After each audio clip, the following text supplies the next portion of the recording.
Hello and welcome to Shouting Over the Static. I'm your host Dylan and I'm joined today by Mark Hello. and Jack. Hello. Nice, nailed it. And today we're going to be talking about our year of Shouting Over the Static in 2018, right? We sort of switched up at the beginning of the year, and if you have been listening, then you know that monthly we play a game and then talk about it together at the end of the month.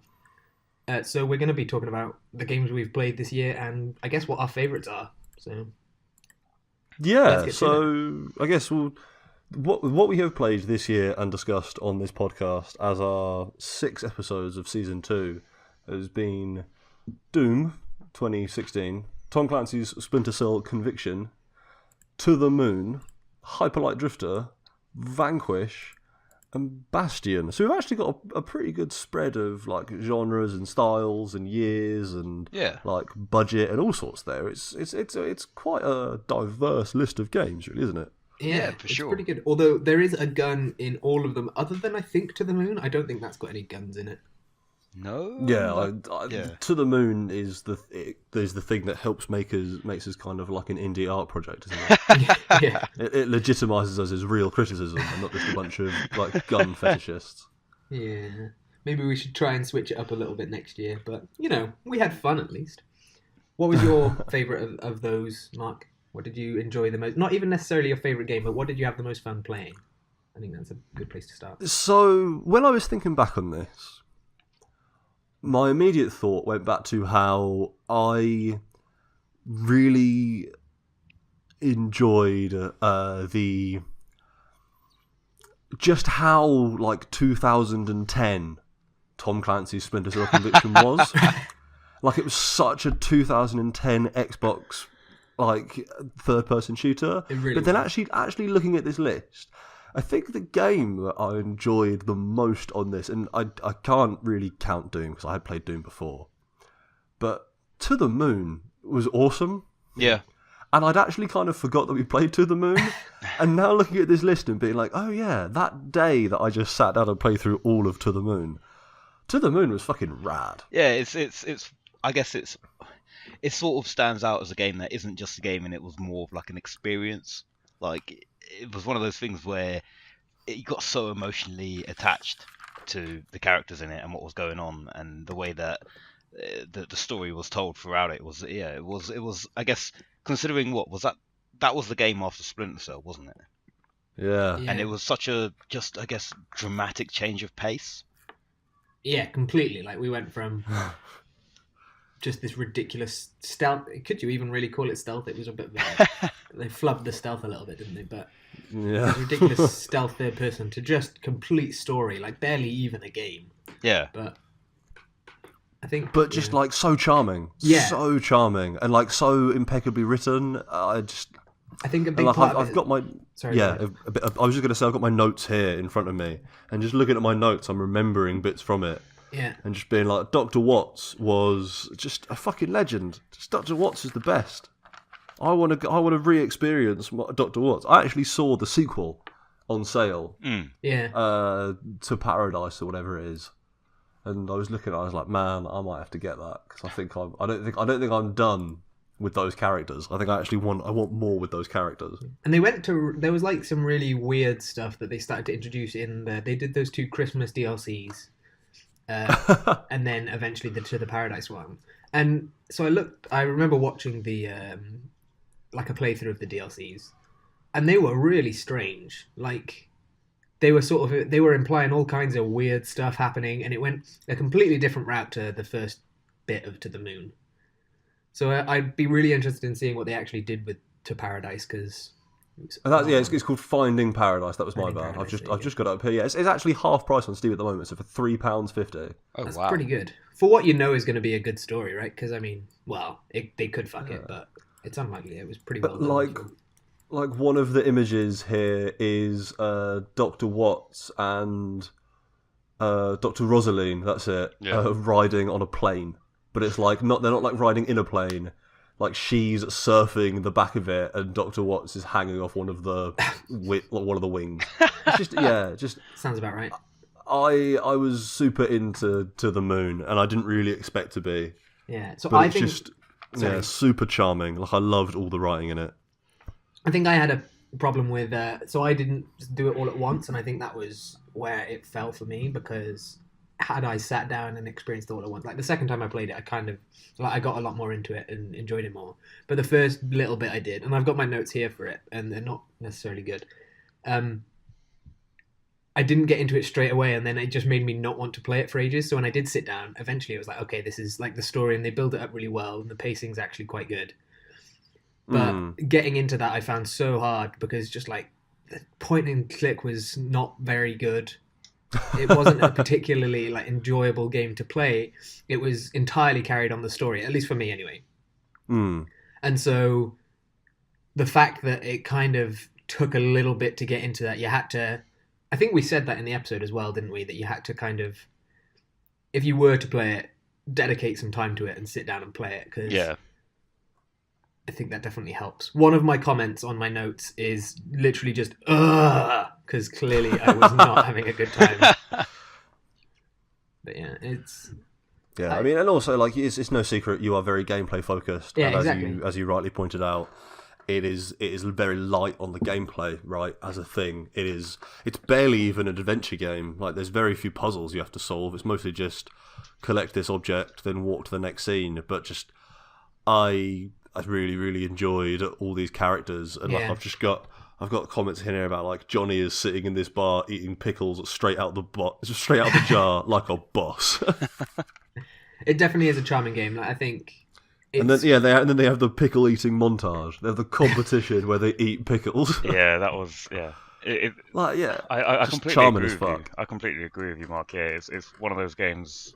Again, I guess it stands out because it is like you said, Dylan. It's the only one on our list of 6 that doesn't have a gun, and it's not really that fast paced. I mean, it does change pace at some points, but it's like Mark's been saying. It's got that certain charming feature which just, I guess, it made me sort of really like I guess in some aspects like fall in love with the characters that they were developing, and how they were going about making all of these characters, I guess, get really emotional attached. Yeah. I think other than maybe like Bastion, for me it had the best and most charming like linear story, the actual story, because I think there's other games that had very good expanded stories, and like the lore of the world and stuff is probably better, but that's for obvious reasons, right? But I think it was probably one of the best games the best, just based on the story alone, games we had. And I mean, to be fair, it's really one of the only ones that is so story focused, so it makes sense. Because obviously, other than Bastion, I think that might be the only one that competes with it on that sort of level. Yeah, I think so. I mean, right back at you, Dylan. So what? I think we'll have to give all these games kind of their dues, looking back at them. But what was your standout from that list? I think the one that I had the most fun playing and like impacted me the most was Hyper Light Drifter, because I really got into that, like in a way that I mean, it tends to happen, right? Sort of, you can hear from the way I speak about certain games on this show. I get into a game and then like I'm really into it, and then sometimes I'll play a game and it just kind of passes me by. And I think Hyper Light Drifter was one of those ones that I really got into, and there was like so much to it that made me I don't know, keep thinking about it. That one of those ones that sticks in your head, you know? Yeah. And I just thought that was great. And that was sort of what I was thinking of when I was thinking about talking about the sort of expanded world. Like, it doesn't really have much of a story to it, or feel like it does, but it feels like there's more there, you know? The entire time you're playing, Definitely. It's like there's an entire world here that could be explored. We're just not allowed to, which is a little bit annoying, but at the same time, it really I think that's why it's stuck in my head, because it really gets you thinking about that. And it's almost like, I mean, you guys both know, I really like sort of Dungeons and Dragons and those sort of role-playing games. And I think it's for that reason you can kind of create your own, you think about your own story and character, and then you can get into that really well. So I think, for that reason, I really liked Hyper Light Drift, and it got stuck in my head. Also, it's a fun game to play. I think as well, the fact that we've all played it now, and like you say, Dylan, there's so much more just in the game to explore and go back, and you can just like, with the 4 different sections, you only needed to get 4 parts of the crystal, but you knew that there was 8 parts or whatever, however many parts there were of the crystals in each region, and then also so much other stuff to go and do and explore. I feel like it's certainly one of those games that, if you wanted to go back to and play at some point and, really get into the nitty gritty of it and figure out all of the hidden secrets, it's certainly something that, you could go back and still have fun doing. Yeah, definitely. I think it's one you could come back to play, and I think also that's because of that lack of story, right? There's nothing. Yeah. You're not. I don't know what I'm. You're not gonna have to sit through a bunch of cutscenes. Like if you're doing To the Moon again, you're doing To the Moon again because you want that experience. But if you're doing Hyper Light Drifter again, it's because you want to have another go and try it with some different weapons or something. Yeah, exactly. That's yeah. I found Hyper Light Drifter really, really difficult. Yeah. And I don't necessarily know if that's actually a legitimate enough excuse, considering I do really appreciate everything it was doing, so I don't want to sound too down on it. But I found it really hard. Which is, I don't want to sound like some kind of wimp gamer, but yeah, there were definitely moments with Hyper Light Drifter where I was just like, man, fuck this. I don't want to play this game anymore. I want to go play something else. I want to have a good time with something. But also, I think we said this at the time as well, is when you have those moments where you're actually in the groove with it, and you solve that puzzle, and you're deflecting shots, and you're hitting, and you're using everything perfect, and using all your abilities just right. Nothing feels like it. Nothing feels like it because it is punishing and heavy, like almost like a Dark Souls kind of thing. But it's fast, it's punishing and heavy, but it's quick. Like Super Meat Boy style, right? It doesn't matter if you die, you just keep going. Yeah, and Dark Souls is, even when Dark Souls is even when you're playing a blocking parry build, Dark Souls is never quick. Dark Souls is deliberate, and you have to plan ahead even when you're being a quick player. But in Hyper Light Drifter, it felt fast. When you're doing it, you feel fucking slick. It's about reflexes and stuff, isn't it? Yeah. And that is something that even when I was punching the desk and saying fuck this, I want to play something else, I still appreciated that I still appreciated the craft in it, and that's rare, to be honest. When I get that frustrated with the game, usually I start to think quite bad thoughts about it. But with Hyper Light Drifter, I always felt like it was my problem. I never felt like it was the game's problem. Yeah, it's not hard, artificially. It's hard because it's just it's a hard thing to do, but the gameplay in it is kind of pixel perfect, right? You got to move to the right places, and you've got to time everything right. And it's not a matter of... So, I've had games Dead Cells, I guess, is a similar feel, right? It's hard, Dark Souls kind of thing. But there's elements of that where sometimes you die because, the enemy's attack will hit you before the animation does. And that's just irritating, right? It's well, fuck this game. But Hyper Light Drifter doesn't have that. Everything that happens, you can see, you do something wrong and you can see that, I fucked up. I just didn't play that well. Yeah. It never feels like it was, well, that wasn't fair. Which I think is excellent. I think the one thing about Hyper Light Drifter as well is that, you touched on it, Mark, just the satisfaction that you get when you're pulling off all of these combos, dashing around the map and killing your enemies, and then you get to the boss in one part of one of the stages, and then you go on and beat them, and it's just you get such a great overwhelming sense of satisfaction when you absolutely nail it. And I guess that's that you can say that for any kind of any of these difficult games. You can when you beat it, you are going to have that brilliant sense of satisfaction. But dashing around the map and swiping and swiping your sword and using the gun and stuff is like you say, it's definitely, I guess, I'm trying to think of what I'm trying to say here, but it is but it just fills you with it's so exhilarating, and when you do it, you do feel a good sense of achievement afterwards. And I think possibly the only thing on this list that it even compares with in this regard is maybe Bastion, in terms of just it looks and sounds fucking phenomenal. Yeah. Hyper Light Drifter is one of the Like it's someone just went like, what if we scored an entire game like the Vangelis soundtrack from Blade Runner, and then they just did it, and it's phenomenal. Like the soundtrack and like the look and the art style in that game as well, I think is the only thing on this list even compares. I think is Bastion, right? Yeah, which I think is quite funny that's also something I said on the last point about story, and I think I don't know if you'd agree, but sort of the way it feels to play, it's also pretty high up there, which I think. But I mean, we'll get to that later on when we talk about Bastion. But what about you, Jack? What's your sort of what did you have the most fun with this year? So I think if we've not already taken it. I mean, yeah, like I did quite enjoy Hyper Light Drifter. But I think probably the one game that I just enjoyed the most out of them is got to be Doom. And you know, you guys know how much I love fast-paced shooters, and Doom it just absolutely hits the nail on the head. And yeah, so previously I had played Doom a bit, but I never really got myself into it that much.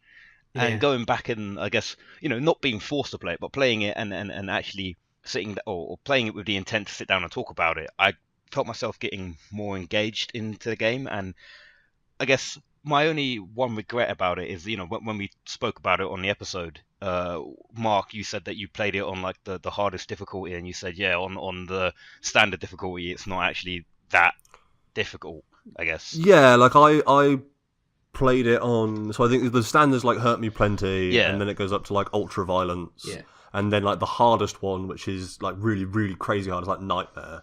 And I think I didn't play it on Nightmare, but the first time through I did play it on Ultra Violence, and I found, I mean, you can say your point, Jack, because I think you are about to say exactly what I'm going to say. Well, no, I just feel like it's, I guess playing it on Ultra Violent would mean that you'd have to, I guess, take a bit more or be a bit more aware of your surroundings. And I feel like playing it through the standard difficulty that I think me and Dylan did, it's just there were certainly fast-paced parts of it, but there were definitely times during that fast-paced action where you could, because it wasn't that difficult and the enemies weren't perhaps punishing you as hard as you would expect them to, you could just take a little step back and recover, heal yourself up, and then go back into it. If you messed up, you could. It didn't punish you so much for messing up. Obviously, it did a little bit, but I think... So that was kind of my biggest disappointment playing it through again this year. Is when I played it the first time, I was like, I'm going to play Doom, like I'm going to play some fucking Doom. So I played it on Ultra Violence because I think like I feel like one time years ago I read a review for like like a retrospective review for the original Doom, and someone was like, the right way to play Doom is Ultra Violence, and since I've just been like, well, okay then, and just done that. And yeah, when I played it through again this year, I played it on like normal, quote unquote, on Hurt Me Plenty, and just like hit those story beats again and sort of understand, like remind myself of what that game is all about. And yeah, it is a bit too forgiving. It doesn't force you to engage with the systems as much. Like those big climactic fights at the end when you're in hell, and you're like running around and it's really, really full on and intense, and you're having to do glory kills into chainsaw kills and then swapping through your guns, and doing like engaging with every single, like using every part of the buffalo, and when you play on Ultra Violence, that's like the entire game. It's not just hell. It's not just that last bit. When you play on Ultra Violence, the entire game is like a full-on, like edge of your seat, multi-sensory, fucking nail-biting experience, and it was really good. Also, to be fair, you guys both played it on console as well, which means it's never going to be quite as like, I think in a lot of ways I maybe found it easier to play it on Ultra Violence when I did, just because with a mouse and keyboard you can be a tiny bit more on the ball, right? Yeah, I mean, they kind of have to be a bit more forgiving with consoles, right? Because it's easier. You can make your setup on a PC such that you can just, everything you're doing is the best way you can do it on a level that you can't really do as much on a console, right? Like, yeah, you could get an Elite controller and map it however you wanted, but even then you're restricted to that. Whereas I feel like a PC, you can make it a bit easier, and also obviously mouse and keyboard is just like OP for shooting, right? Yeah. So. Yeah. Yeah, I think the one thing that I loved about the game is just the wide selection of weapons that they had in it as well. Like, just Yeah. it's just such a well-made game, and I know what is it the second one's coming out at some point next year, and I I'm just looking forward to playing that so much. I definitely feel like going into Doom Eternal. Yeah. That's the one. I think going into that, maybe I might be tempted to sit down and play through some more Doom, maybe even on a harder difficulty, just to like get myself, I guess, mentally and physically prepared for the new one. Yeah. Yeah, sort of get your Doom legs back. Yeah, exactly, man. And seeing that trailer for Doom Eternal as well, and like putting the grappling hook on the super shotgun is fucking inspired. Yeah. Yeah. Because like Brilliant. every single time you use the super shotgun, you run up to a dude, you get really close, and then you blast them with it, so they get the full force of it. So making it so that now you don't have to run up to them, you just fucking hit the alternate fire, and you're there up on them, and then you shoot. Is I'm so excited for Doom Eternal. Yeah, it's gonna be great. I think that's what you were saying about the choice of weapons in Doom is just, it's not just that there's a big choice of weapons, it's that like each weapon feels good to use. Yeah. There's like, at least not that I sort of would think, I didn't really use like the plasma rifle or whatever it was called a lot, the sort of submachine gun one. But it's not because it was bad. They all felt like, using all of them, it didn't feel like a punishment if you'd run out of ammo in one that you had to use another. Yeah, for sure. It felt like you had to use it. It was so, the game was so tuned to changing weapons and moving through ammo, and all the guns felt good, that when I ran out of ammo, it never felt like a bad thing. It felt like almost like I was supposed to run out of ammo at that exact point, because I suddenly switched to a different gun, and it just changes everything up beautifully. Yeah. It was just a phenomenal design. And I think what a fucking surprise as well for like that entire game. Everything about that game was just a beautiful fucking surprise. Yeah, especially with phenomenally that beta that it had, the online beta that was just such a fucking dud, and everyone was. I remember you being terrified of how bad Doom was going to be, Mark, because I got the beta on my Xbox, didn't I? And you had I don't know if you got it yourself, but we definitely played it at back when it came out, and somewhere on the internet, somewhere on the University of Nottingham Impact Magazine video game page, there is a review that I wrote for that Doom beta, which is fucking scathing. And then a couple of months later, there is a further review that I wrote for actual Doom that is like, it's basically just 1,000 words of me eating my words. It's just me sitting there. I think it opens with the I've just found it here. The review that I wrote for Impact Magazine for Doom was, I have never been happier to be wrong about a video game in my entire life. Oh god, nice. Doom, the fourth entry into id Software's seminal franchise, released on May the 13th, 2016, after an open multiplayer beta, which left me very, very cold. But I was so wrong. It's as far as a pair of reviews go. And then I think if we find I think what's sort of my final bit from that Doom multiplayer beta review is absolutely savage. I think it's like here is it's just a shame that the gameplay took a little too much from Halo and not enough from that seminal first-person shooter from 1993, the one that revolutionized PC gaming and popularized the first-person shooter genre with its awesome level design, powerful weapons, and tight gameplay. What was that game called again?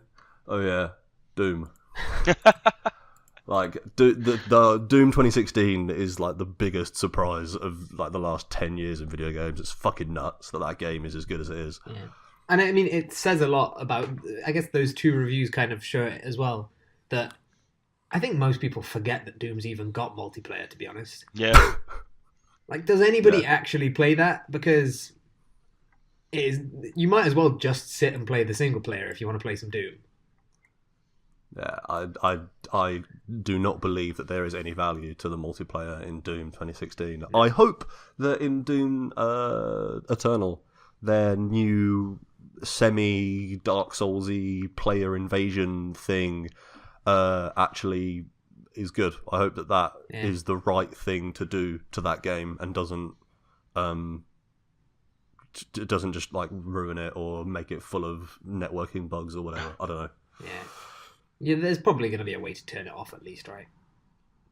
I mean, just you would hope. Disconnect from the internet, probably. Hopefully, if they don't. I imagine it will just be when you want to start an offline game or an online game, and you play an offline game, you can't get invaded. When you play an online game, you can. Yeah. Right.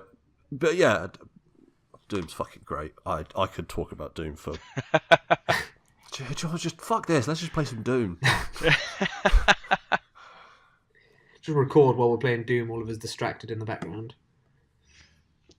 Well, I think... yeah, go ahead. Quickly, with this, we sort of cover 3, and I know I briefly mentioned the glorious 2010 Xbox 360 third-person shooter that is Splinter Cell Conviction.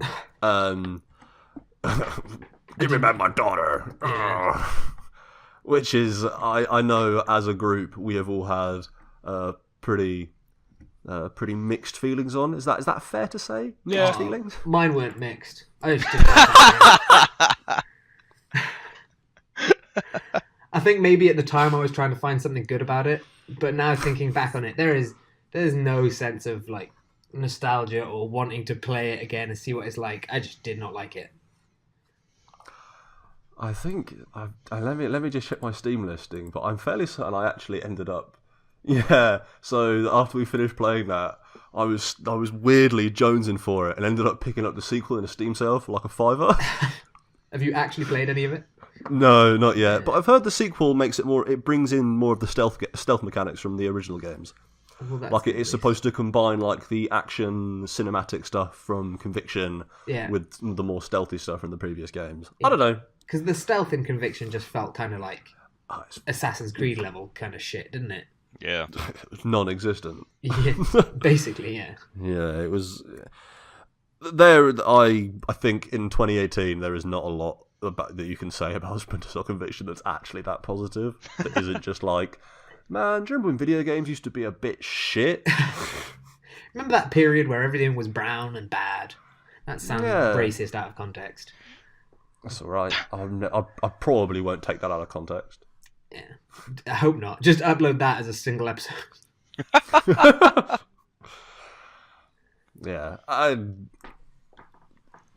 Splinter Cell Conviction is a product of its era.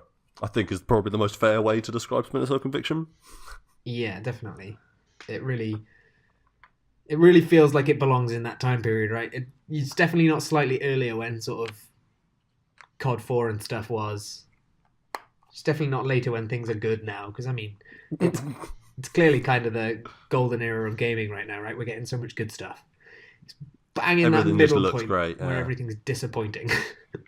Yeah, where it's like everyone's really, really into how fucking gritty and brown Gears of War is, but no one quite knows how to make a game as beautifully crafted and balanced as Gears of War.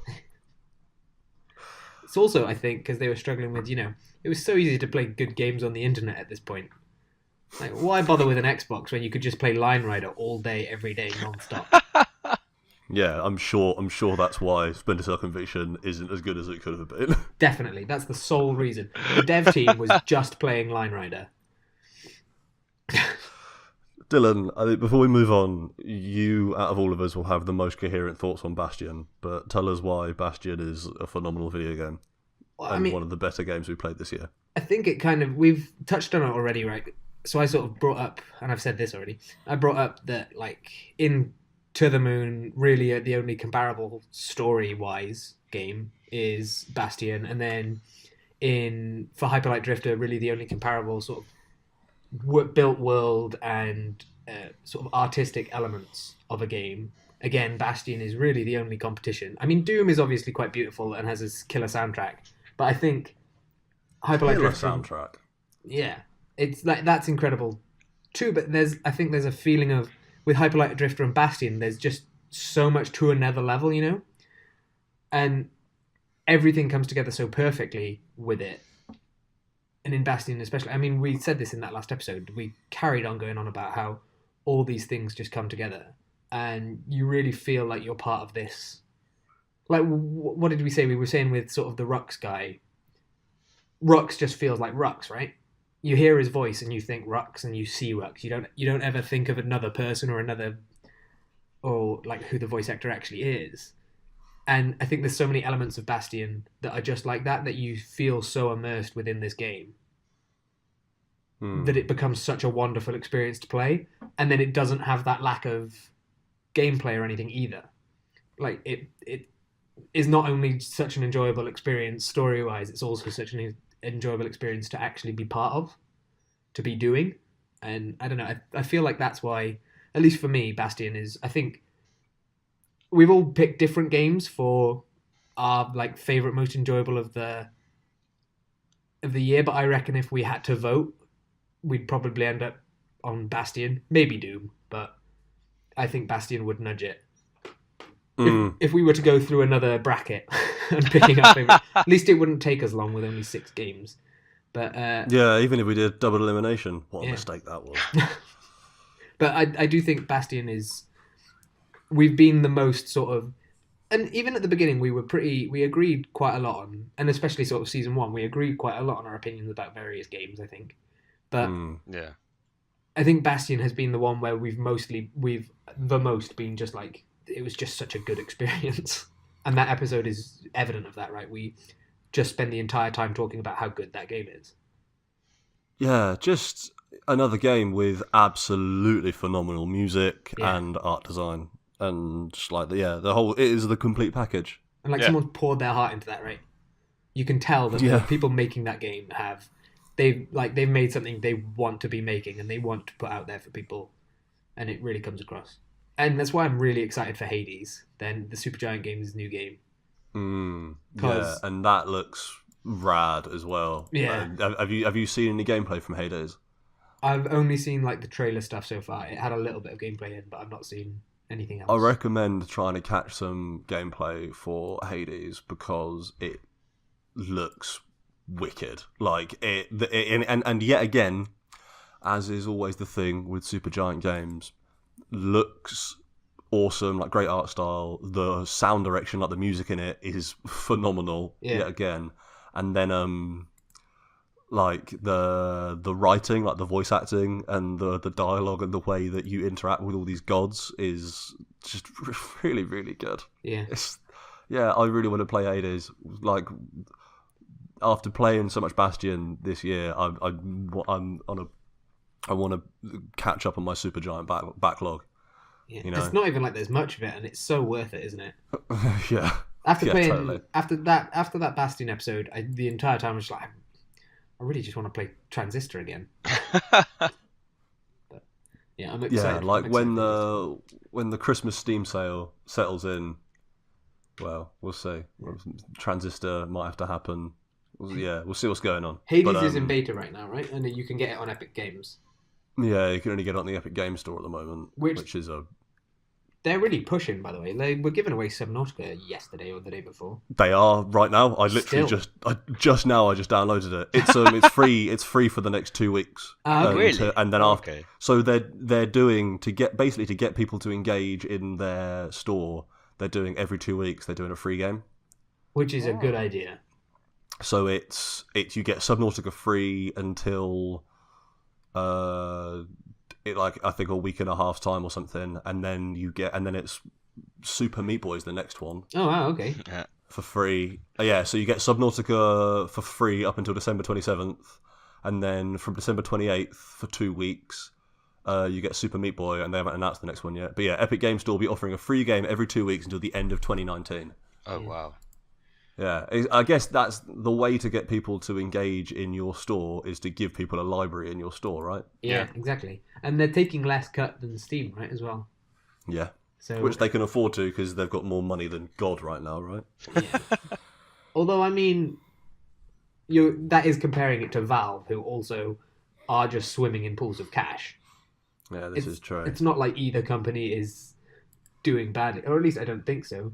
I feel like Valve is probably still making absolute bank off of Dota. I think they're still doing all right. Yeah, I mean, Artifact as well now. Yes. Although, do you ever hear anybody talking about Artifact? No, But I mean, I guess it's still just one of those like things where they can get, or like I guess it's like a microtransaction. I don't actually know what it is, but I assume that there's, with a card game it would have acres and acres of microtransactions. So. Oh, definitely, especially one from Valve, right? Yeah, exactly. I don't remember what the microtransactions are. I think it's card packs, but I'm not actually. Yeah. I feel like I heard somewhere that it's actually not though, or something weird like that. I don't know. I've heard, when Artifact came out, I heard a bunch of people saying that it was actually surprisingly good. But then, since then, in the last few weeks, I have heard fuck all about Artifact. Yeah, I mean, like, I've always been, like, whenever I look on Steam and I see it, I'm like, I'm a fan of card games, but like, I just feel like having 3 boards to deal with, and I know that they're bringing it down the whole like 32 route when you have your 3 different lanes, but I just feel like I don't know. I struggle at times with most card games to keep an eye on what the fuck I'm doing on one board. So yeah, it's a bit intense, and I mean, even Gwent had like a longer lasting attention than this, right? And Gwent has changed. Yeah, but can I just say, like, Gwent has changed. That's all I want to like. They obviously they released their like single player Thronebreaker, The Witcher Trials, where they had that like third person isometric Witcher game basically. But all of the battles are you playing Gwent, and I guess from that, I don't know if it was stemmed from the release of that, but certainly the current Gwent or the Gwent as we know it has changed based on what has happened in that game, because it feels like you only have you're limited to 2 cards or 2 copies of each card. You've only got 2 different like lanes to play them in as well, or I guess 2 different rows to play your cards They in. took out like the archers stuff, right? I mean, didn't they even take out the sort of you have to put them in a certain area? Yeah. Any card can go anywhere. I don't know, man. It's just a different card game. Yeah, I guess it's come a long way, but I mean, people still play it. Like, I don't think I'll ever properly get back into it now, but I guess if it's working for them and people are still playing it, I know that they have like monthly Gwent tournaments as well. So I think the problem with card games for me is, I think it's also the same problem that you get with fighting games, is that when you were playing Gwent in Witcher 3, I felt great because you could make a mockery of the NPCs. Yeah. Oh, you could just run roughshod all over them. It was great. It was kind of rude, actually. It was incredibly rude, but it was a wonderful experience to beat those people so thoroughly. And then you go online and you play against real people, and then you're the NPC. And it's the exact same experience with like if you play any sort of like Mortal Kombat or anything like that. Single player, piss easy, even on the hardest mode. It's just laughable. And you go online and immediately you're destroyed. You have no chance whatsoever. They beat you harder than you beat the NPCs. And it takes a lot of dedication to actually be able to do that. So. Which is why I am really worried about buying Smash Ultimate. Yeah, but you can not play Smash Ultimate online. You just play with people. My understanding also is that single player is supposed to be like minimum 20 hours of content. Yeah, for sure.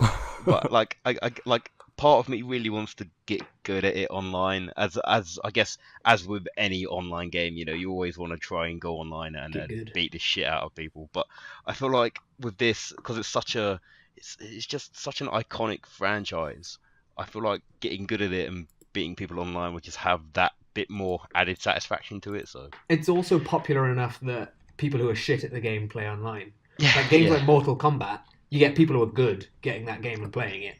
But Smash is like the most successful Switch game, right? So think of the amount of kids playing that online. Yeah, for sure. Oh, but kids are really good at Smash. No, I'm really bad at Smash. I'm worse than children at Smash, is what I'm actually trying to say.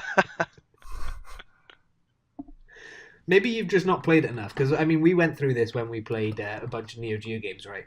It would always start off, I'd be a lot better at a game, and then you'd catch up to the point where I was just trash. It just takes you a while. You just need to play more Smash. I'm just a bit slow, aren't I? That's all about practice. You're hustling. You're making people think you're bad, and then suddenly, whammo, destroy them. Get that money, baby. Mate, I'm out there in the pool halls in front of the CRTs with the GameCube controllers, hustling at Melee. I'm so bad at Melee. Ollie used to actually put on a clinic whenever he'd play Melee with me. It was really rough. Yeah, like we would play for hours and I wouldn't win once. Which is just a bad experience, right? He would just work me for like hours. It was. I don't understand. I'm not very good. Played for hours, really. Because I didn't know anything else to do. It's first year at uni, mate. What else do you have to do? Reasonable. That is true. Well, one last game we have to mention. We did do 6 games this year. That was a huge tangent. We had to. We were really off of. We were really off track there. We're talking about some big stories from the year. This is our 2018 in review episode, we'll call it, because we've mentioned all sorts of things that happened this year, like Artifact and Gwent. So Yeah. 2018, guys. We'll mention our one last game, just because it seems unfair. Otherwise, it's the only one we've not spoken about. And I think we had a fairly good experience with it. People seem to like. We said good things about this. Vanquish, the Platinum Games game. Yeah, Vanquish is fucking cool. The president shoots themselves in the head at the end. Spoilers. Whatever. It's cool. Everyone should play that 5-hour game just so they can see the cutscene at the end where the president shoots themselves in the head. And that was another one of those games that was we played another fast-moving shooting game. Right? I mean, it wasn't like Doom, but you could see similarities. Moving fast and destroying There is things. definitely something there, isn't there? There's a link between those two. 100%. But I don't know if there's really. I don't think it was anybody's favourite, and it wasn't anybody's least favourite. It was very middle of the ground, but not. Yeah, that is fair. Not bad, because I think Tom Clancy's is obviously the opposite of Bastion. Everyone would agree that if we were to vote on the worst, that would be the worst. And I think Vanquish sits very well between Bastion and Tom Clancy's. I think it would actually come out fairly well in an all-out vote because we all had very, it's good opinions about it. Yeah. I don't really know what else I can say about it, though. I like when you slide around on your knees. Yeah, it's the power slide simulator. Yeah, it just felt good, right? Like it. At some point when they were making that game, someone made the really, really smart decision to make the enemies robots so that when you shoot them, there's constantly just like sparks and hunks of metal flying off shit. Yeah. And like everything always seems to just constantly be exploding and shooting shit everywhere. And I think that was a very, very good decision because it makes the game just look cool. I was about to say it would be kind of gross if it wasn't robots and they did the same thing. But then I thought, no, that's literally Doom. Yeah, that is just viscera and flesh. Exploding body, yeah. That bit in Doom where you rip that thing's heart out and then punch its heart back in through its eye and then for some reason it explodes is pretty good, though. Did you not know that, though? If your heart comes in contact with your mind, you just implode completely. Oh, that's deep, man. It's why yoga is an incredibly dangerous practice. Every year, people imploding in yoga studios takes 5 or 6 lives. Every year. It's a shocking statistic. Somewhat unbelievable.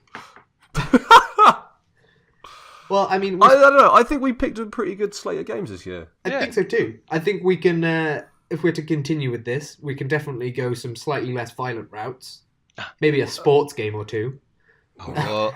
Let's play Pyre next year. Yeah. We could play more Pyre. Supergiant games. Let's play Pyre. Let's play RPG Future Medieval Basketball, whatever the fuck that game is. I really want to sit down and play The Witness.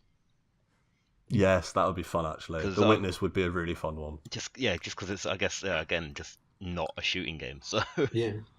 We definitely need to... I think it would be fun to mix it up, get people's opinions on not guns. Try and play at least one more game that doesn't have any guns in it. At least one. At least one. Well, we did 1 of 6 this year. Let's see if we can make it like 2 of 8 next year. I don't think we're not going to make 12 games next year, but I reckon we can make 8. Well, the first one that we're going to be doing next year has lots of guns in it, so... Yeah, and lots of violence as well. Yeah. Incredibly violent game. Good job, us. We're starting on a top note. Kung Fu. Well, I mean, we've discussed sort of our favourite games of the... Tune in next week for part 2.